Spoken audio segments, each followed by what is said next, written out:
అందరికీ నమస్కారం అండి. ఈరోజు మనము కన్యారాశి వారి యొక్క జాతక ఫలితాలను తెలుసుకోబోతున్నాము. కన్యారాశి వారికి జూలై 24 అనగా శుక్రవారం నాడు వీరి యొక్క జాతక ఫలితాలను తెలుసుకోబోతున్నాం. అయితే కన్యారాశి వారు ఎవరైతే ఇప్పుడే కొత్తగా మన ఛానల్ చూస్తున్నారో దయచేసి ఛానల్ సబ్స్క్రైబ్ చేసుకొని వీడియోకి లైక్ చేసి సపోర్ట్ చేయడం మాత్రం మర్చిపోకండి. మరి వీడియోని ఎక్కడ కూడా స్కిప్ చేయకుండా చివరి చూసినట్లయితేనే మీకైతే పూర్తిగా అర్థమవుతుంది. రేపటి రోజున మీ యొక్క రాశి ఫలితాల ప్రకారం మీకు ఏ విధంగా ఉండబోతుందో తప్పకుండా తెలుసుకుందాము. మరి అంతకన్నా ముందుగా ప్రతి ఒక్కరికి కూడా ఏదో సమస్య ఉంటుందండి. సమస్యలు అంటే ఉండదు కదా. మరి ఆ సమస్యల పరిష్కారం కోసం ఎక్కడెక్కడికో వెళ్ళి జ్యోతిష్యం చెప్పించుకొని నిరాశ చెంది ఉంటే ఒక్కసారి మన గురుగారిని కాంటాక్ట్ అవ్వండి. శ్రీ తిముక దుర్గాదేవి ఆశీస్సులతో జ్యోతిష్యబ్బన్ను మన గురుగారు అఘోర తాంత్రవిద్తో స్త్రీ పురుష వశీకరణ చేస్తారు. ప్రత్యేకమైన పూజలు చేసి భార్యాభర్తల సమస్యలు, మానసిక సమస్యలు, ప్రేమ పెళ్లి సమస్యలు, విద్య, ఉద్యోగం, వ్యాపారం ఇటువంటి సమస్యలకైనా 100% పరిష్కారం చూపిస్తారండి. మీరు కోరుకున్న స్త్రీ కానుకుంటున్నారా? మీరు కోరుకున్న పురుషుడు కానుకుంటున్నారా? అయితే ఒక్కసారి మన గురుగారిని సంప్రదించి చూడండి. మన గురువు పేరు వచ్చి కుమారస్వామి గారు. మీరు సంప్రదించిన ఫోన్ నెంబర్ 9381918252. చాలా నమ్మకమైన గురుగారు. సమస్య మీది పరిష్కారం మాత్రం ఖచ్చితంగా మన గురుగారి దగ్గర అయితే కలదండి. ఈ గురుగారి ద్వారా చాలామంది లబ్ధి పొందారు. మేము కూడా మాకున్న సమస్యల్ని ఈ గురుగారి ద్వారానే పరిష్కరించుకున్నాము. మీరు కూడా నమ్మకంతో ఒకసారి ప్రయత్నించండి. ఇక ఇప్పుడు కన్యారాశి యొక్క నక్షత్రాలు ఉత్తర పావులు 2, 3, 4 పాదాలు, హస్త, చిత్త, ఓటెడు వారు ఈ యొక్క కన్యారాశి ప్రజలకు వస్తారు. గ్రహముల ప్రకారం రేపు రోజున బుధుడు అనుకూలంగా ఉండటం వల్ల మాట తీరు, నిర్ణయ శక్తి మెరుగ్గా ఉంటాయి. శుక్రుడు కుటుంబంలో సంతోషాన్ని పెంచుతాడు. గురుగ్రహము ఆర్థిక విషయాల్లో మద్దతిస్తాడు. శని కారణంగా కొన్ని పనులు ఆలస్యం జరిగినా చివరికి విజయమే లభిస్తుందండి. ఇక పరిహార పరంగా రేపు రోజున శ్రీ మహావిష్ణువు లేదా లక్ష్మీదేవిని ఆరాధించండి. ఓం నమో నారాయణ మంత్రం 100 నిమిషాలు జపించండి. పేదలకు వచ్చి పచ్చి పెసర్లు లేదా పళ్ళు దానం చేయడం మంచిది. ఇక రేపు రోజున శ్రీ మహావిష్ణువు మరియు మహాలక్ష్మీదేవి ఆరాధన అత్యంత శుభప్రదమండి. వారి అనుగ్రహంతో కార్యసిద్ధి, ధనలాభం, కుటుంబ శాంతి కలుగుతాయి. ఇక రేపు రోజున కన్యారాశి యొక్క అదృష్ట సంఖ్యలు 5, 6. అదృష్ట రంగులు ఆకుపచ్చ. శుభ సమయము ఉదయం 9 గంటల నుండి 11 గంటల వరకు అండి. ఇంక రేపు రోజున శుక్రవారము కన్యారాశి వారికి చాలా అనుకూలమైన రోజు. ఉద్యోగం, వ్యాపారం, ఆర్థిక విషయాల్లో మంచి పురోగతి కనిపిస్తుంది. ప్రశాంతంగా నిర్ణయాలు తీసుకొని దేవుని స్మరణతో రోజును ప్రారంభించండి. ఇక రేపటి రోజున మీ ఇంట్లో చాలా కాలంగా ఎదురు చూస్తున్న ఒక శుభ పరిణామం జరిగే సూచనలు అయితే కనిపిస్తున్నాయి. కుటుంబ సభ్యుల మధ్య ఉన్నటువంటి చిన్న చిన్న అపార్థాలు తొలగి రేపటి రోజున ఆనందకరమైన వాతావరణం ఏర్పడే అవకాశం ఉంది. ఇంటికి శుభవార్త వచ్చే సూచనలు కూడా ఉన్నాయి. అయితే ఈ శుభ పరిణామం ఎప్పుడు, ఎలా జరుగుతుంది, ఈ రాశి ప్రకారం ఎలాంటి జాగ్రత్తలు తీసుకోవాలి, పూర్తి వివరాలు తెలుసుకుందామండి.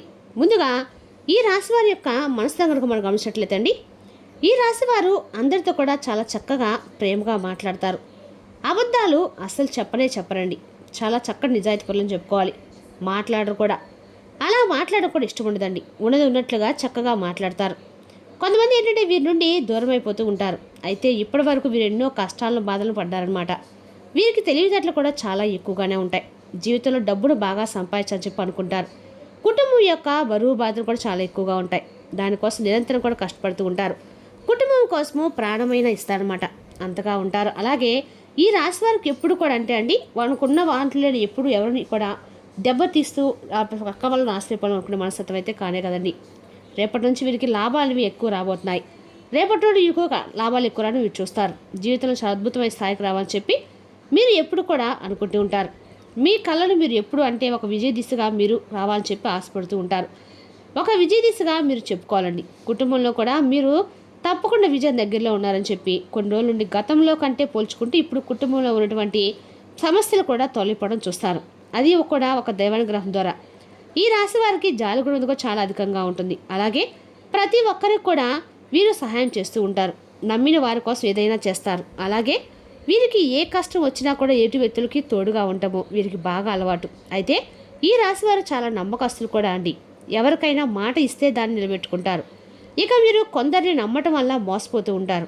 అయినా మంచి భవిష్యత్తు అనేది రాసి పెట్టుకొని ఉంటుందండి. భగవంతుడు ఏంటంటే మంచి వారికి కష్టాలు ఎక్కువ పెడుతూ ఉంటాడు కదా. మరి మనకి ఎందుకు ఈ కష్టాలు వస్తున్నాయి అంటే మనం చేసినటువంటి కర్మఫల ఆధారంగానే, లేదంటే మనం చేసినటువంటి తెలియనటువంటి పనులు కావచ్చు. ఇలాంటివి ఎన్నో ఏర్పడతాయండి. అంటికి కూడా భగవంతుడు కారణం కాదు. కాబట్టి మనకు తెలిసింది భగవంతుడు మనకు జ్ఞానాన్ని ఇచ్చింది. ఎందుకంటే మనం మన పనులు చేసుకుంటూ వెళ్ళటము, మనకు జ్ఞానాన్ని ఇచ్చింది కూడా పశువులకు జ్ఞానం లేదు కదా. కాబట్టి మనకు ఒక ఆలోచన, ప్రవర్తన ఉండాలి. కాబట్టి ప్రవర్తిస్తూ ఉండకూడదు. మనకు జ్ఞానం ఇచ్చినటువంటి భగవంతుని ఎప్పుడు కూడా దూషించకూడదు. మనకు ఏది మంచి ఏది చెడు అనేది తెలుసుకునేటువంటి జ్ఞానం ఉంది కాబట్టి మనం ఏదైనా ఒక పని చేసేటప్పుడు ఆ పని కరెక్టా కాదని నిర్ణయం తీసుకొని జాగ్రత్తగా చేయాలి. అలాగే చేసిన తర్వాత అయ్యో మేము ఇలా చేయకుండా ఉంటే బాగుండని చెప్పి తర్వాత అనుకునే కంటే కూడా ముందుగానే 1-2 సార్లు ఆలోచించుకొని ఏదైనా ఒక పని కరెక్టా కాదని చేయడం వల్ల ఏదైనా నష్టమా సమాధానికి ఏదైనా కష్టమా అనేది కూడా 2 సార్లు ఆలోచించుకొని అప్పుడు మనము ఆ పని చేసినట్లయితే మనకి అంతా కూడా మంచిగా ఉంటుందన్నమాట. ఇక ఏదైనా నిర్ణయం తీసుకుంటే దాన్ని ఒకసారి ఆలోచించుకోవాలండి అనేది డిసైడ్ అవుతూ ఉంటాం. అయితే మీ కష్టానికి ప్రతిఫలం ఎప్పుడు మీరు పొందబోతున్నారు. అదృష్టం మిమ్మల్ని వరించబోతుంది. ఇంకా ముందు ముందు రోజుల్లో కూడా మీరు మంచిగా ఏదైనా ఒక స్టార్ట్ చేసినటువంటి కొత్త పనులు కావచ్చు, బిజినెస్లు కావచ్చు, ఇవన్నీ కూడా మీకు మంచి లాభాన్ని తెచ్చిపెడతాయి. ఇక రేపు రోజు మీరు తెచ్చుకోవడానికి కొత్త స్థలం కొనుగోలు చేయాలని చెప్పి 2 రోజులు ఉన్నట్లయితే రేపు మీకు బ్రహ్మాండమైన రోజు చెప్పుకోవాలండి. అలాగే చాలా రోజుల నుండి మీ కళ కూడా సాకారం అయితే రేపు రోజున కాబోతుందని చెప్పుకోవాలి. అదేవిధంగా మంచి శుభవార్త మీరు వింటారు. అలాగే ఈ రాశి వారికి పైకి చూసేందుకు మాత్రం చాలా ధైర్యంగా ఉంటారు, కానీ లోపల మాత్రం సున్నితమైనటువంటి హృదయాలన్నమాట. ఎంత పెద్దవారికైనా కానీ అసలు బయట పడరండి. ఏంటంటే వీరు తప్పు చేయకపోతే అసలు ఎందుకు మేము తప్పు చేయబడి ఎందుకు ఇంత బాధపడాల్సి వస్తుందని 1-2 సార్లు ఆలోచించుకుంటూ ఉంటారు. కానీ వీరి మనస్తత్వం కూడా చాలా మంచి మనస్తత్వం అని చెప్పుకోవాలండి. ఒకరిని ఎప్పుడు కూడా కీడు తలపెట్టాలని ఒకరిని దూషించాలని కూడా ఎప్పుడు అనుకోరు. వారికి ఉన్న దాంట్లోనే బతుకుతూ ఉంటారు. వారికి ఉన్న దాంట్లో తృప్తిగా ఉంటూ ఉంటారు. ఇక అసలు మీరు బయటపడంటే మీరు తప్పు చేయకపోతే ఎవరిని ముందు కూడా తలదించరండి, భయపడరు కూడా. మీరు జీవితంలో ఎన్నో కోల్పోయారు, ఏ పని చేసినా నష్టం ఎదుర్కొన్నారు, అలాగే అవమానాలు ఎదుర్కొన్నారు. ఇటువంటివి కూడా మీరు ఎదుర్కొని చాలామంది దగ్గర మోసపోయి చాలా బాధలు కూడా అనుభవించారు. అయితే ఆపదలో ఉన్నప్పుడు మీకు ఎవరు కూడా సహాయం చేయలేదు కదండి. కాబట్టి కొంతమంది వ్యక్తులతో జాగ్రత్తగా ఉండండి. భగవంతుని మాత్రమే మీరు నమ్ముకొని ఆయన అనుగ్రహానికి మాత్రమే మీరు పాత్రలుకండి. ఇక ఈ రోజుల్లో ఎవరిని కూడా నమ్మడానికి లేదండి. మనం ₹1 సంపాదించుకొని ₹1 మనం వృద్ధిలోకి వస్తున్నామని అనుకున్నప్పుడు మన ద్వారా అన్ని విషయాలు తెలుసుకొని మనల్ని ముంచేటువంటి జనాలు నమ్మటం కంటే కూడా భగవంతుని నమ్ముకోవటం మంచిదండి. అలాగా ఆధ్యాత్మిక పరంగా కూడా మీరు చాలా ఎంతైనా కానీ మనసును డైవర్ట్ చేసుకునే వాళ్ళు చాలా ఇంప్రూవ్మెంట్ అవుతూ ఉంటారు, ఒక్కటిగా తొలగిపోతూ ఉంటాయి. ఇక ఈ రాశివారు చూసినట్లయితే ముఖ్యంగా అండి రేపటిలోనే కొన్ని సందర్భాల్లో మీరు తొందరపాటు నిర్ణయాలు ఎక్కువగా తీసుకుంటూ ఉంటారు. కాబట్టి రేపటి రోజున మీరు తొందరపాటు నిర్ణయాల్లో మీరు ఎక్కువగా ఇన్వాల్వ్ మాత్రం చూపకండి. దానివల్ల కొన్ని నష్టాలు మీరు ఎదురుగా తెచ్చుకునే వారు అవుతారు. మంచి జీవితం ఉన్నా కూడా మీరుగా కొన్ని తొందరపాటు నిర్ణయాల వల్ల మీ జీవితం అనేది ఒక్కోసారిగా చెప్పలేనటువంటి పరిస్థితులు చేజారిపోతుంది. చేసినటువంటి పనిలో మీకు భగవంతుని అనుగ్రహం అనేది కూడా బాగా రేపు రోజు కనిపిస్తుంది.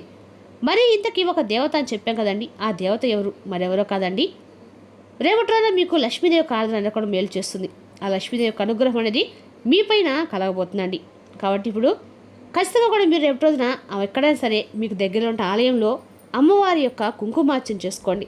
ఏ దేవత విగ్రహమైనా పర్వాలేదండి, అమ్మవారు ఏ రూపంలో ఉన్న అమ్మవారైనా సరే మీరు దగ్గరలో ఉన్న గుడికి వెళ్ళి చక్కగా అమ్మవారికి కుంకుమార్చన చేసుకొని ఎక్కడైనా గురుదేవత ఉంటే ఆర్థికంగా రేపు పసుపు రంగు బట్టలు ధరించి స్వామివారి ముందు వేడుకోండి. ఆర్థికంగా మాకు ప్రయోజనం చేకూర్చమని వేడుకున్నట్లయితే మీకు అంత అనుకూలంగా ఉంటుంది. కాబట్టి మన బిడ్డలు ఏం చేస్తున్నారో ఏంటో అని చెప్పి కూడా మీరు ఖచ్చితంగా చూసుకుంటూ ఉండండి. కాబట్టి మన బిడ్డల మీద మన సంతానం పట్ల మన పెద్దవాళ్ళ పట్ల ఎంత ముఖ్యమైన జాగ్రత్త ఉంటుందో అలాగే రేపటి మీరు లక్ష్మీదేవి ఆరాధన అమ్మవారి యొక్క ఆరాధన అన్నీ కూడా మీకు మేలు చేస్తుంది. ఖచ్చితంగా కూడా మీరు ఇలాంటి పరిహారాలు చేసినట్లయితే అమ్మవారి యొక్క కుంకుమార్చన చేసుకున్నట్లయితే మీకు రేపటి రోజున ఆర్థికంగా అంత అనుకూలంగా ఉంటుంది. ఇక అదేవిధంగా రేపటి రోజున మీకు ఖచ్చితంగా కూడా ఈ ఆషాఢ మాసంలో ఎక్కడైనా సరే దగ్గరలో ఎవరైనా స్వామివారు అంటే ఎక్కడైనా సరే మీ కులదేవతలు ఉంటాయి కదండి, కులదేవత యొక్క పూజ చేసుకున్న కూడా అందాక మీకు మంచిగా ఉంటుంది. ఇక రేపటి మీకు విద్య ఉద్యోగ వ్యాపారాలు కూడా అంతా అనుకూలంగా ఉందని చెప్పుకోవాలండి. ఇంకా రేపటి రోజున మీ నీతి మిమ్మల్ని అన్ని విధాలు కూడా శ్రీరామ రక్షగా కాపాడుతున్నప్పుడు కూడా రేపటి మీరు అంటే దేవత అనుగ్రహం విస్మరించడం మాత్రం మర్చిపోకండి. కాబట్టి ఎక్కడైనా సరే అమ్మవారి యొక్క దేవత ఆరాధన చేయండి, మీకన్నా కూడా అనుకూలంగా ఉంటుంది. మనసులో ఎటువంటి ఆలోచనలు ఉండకుండా పైకి చక్కగా నవ్వుతూ ప్రకాశవంతంగా కనిపిస్తారు. ఆ లోపల ఎంత బాధలున్నా కానీ పైకి మాత్రం చూసేందుకు సున్నితమైనటువంటి మనసుతో ప్రశాంతంగా కనిపిస్తారన్నమాట. కాబట్టి అప్పటికప్పుడే కోపం వస్తే సీరియస్గా ఉన్నా కూడా 2 నిమిషాల్లో మీరే మని డైవర్ట్ చేసుకుంటూ ఉంటారు. అలాగే మంచి మనస్తత్వాన్ని అయితే మీరు కలిగి ఉంటారని చెప్పుకోవాలండి. ఇక అలాగే మీ యొక్క లోపల మాత్రం ఏం దాచుకోరండి. ఒకసారి గాయపడితే మరలా అతుక్కోదంటారు కదా, అలా మీకు ఏదైనా ఒక మనసు గాయపడితే తిరిగి మరలా అతుక్కోవడం కూడా చాలా కష్టం. ఎందుకన్ని కష్టాలు బాధలు అని చెప్పి అనుకుంటుంటారు, కానీ ఇప్పటి నుండి మీరు మంచి రోజులు వస్తాయని చెప్పుకోవాలండి. ముఖ్యంగా రేపటి రోజున చాలా అనుకూలమైన రోజు. ప్రయాణాలు కూడా రేపటి రోజు మీకు అనుకూలంగా ఉంటాయి. అలాగే అదృష్టం అనేది కూడా మిమ్మల్ని వరిస్తూనే ఉంటుంది. ఇక మీకు దగ్గరగా అనుకూలంగా మంచిగా ఏదైనా కానీ పొందాలని చెప్పాలనుకున్నటువంటి ప్రతిసారి కూడా మీ దగ్గర వెనక్కి వెళ్ళిపోతున్న లాభం అంటే ₹1 మన దాంట్లో ₹1 మనము చూడవచ్చని ఆఖరికి చివరి దాకా కూడా వచ్చేటువంటి సమయం వెనక్కి వెళ్ళిపోతూ ఉంటుందండి. కొంతమందికి అటువంటి వాటికి కూడా అడ్డంకులన్నీ కూడా తొలగిపోతాయి. పూర్తిగా మీకైతే లాభం వచ్చేందుకు ఆస్కారం ఉంది. అలాగే రేపటి మీకు ఆగిపోయిన పనులు ఏవైతే ఉన్నాయో అవి కూడా సకాలంలో రేపటి మీరు పూర్తి చేస్తారు. ఇక రేపటి ఈ రాశి వారు తమ కుటుంబం కోసం ప్రాణమైన కానిస్తారండి. కుటుంబంలో ఉన్న వారిని సంతోషం చూసుకుంటారు. ముఖ్యంగా ఏ కష్టం వచ్చినా కూడా మీరు ముందుంటారు. అలాగే వారి కోసం ఎన్నో త్యాగాలు చేస్తారు. రేపటి రోజున కుటుంబ సభ్యుల యొక్క సలహాలు మీకన్నా కూడా మేలు చేస్తాయండి. మరి తెలిసినాకండి కన్యా రాశి వారి జాతక ఫలితాలు. తిరిగి రేపు మరో వీడితో మళ్ళీ కలుసుకుందాం. Thank you for watching.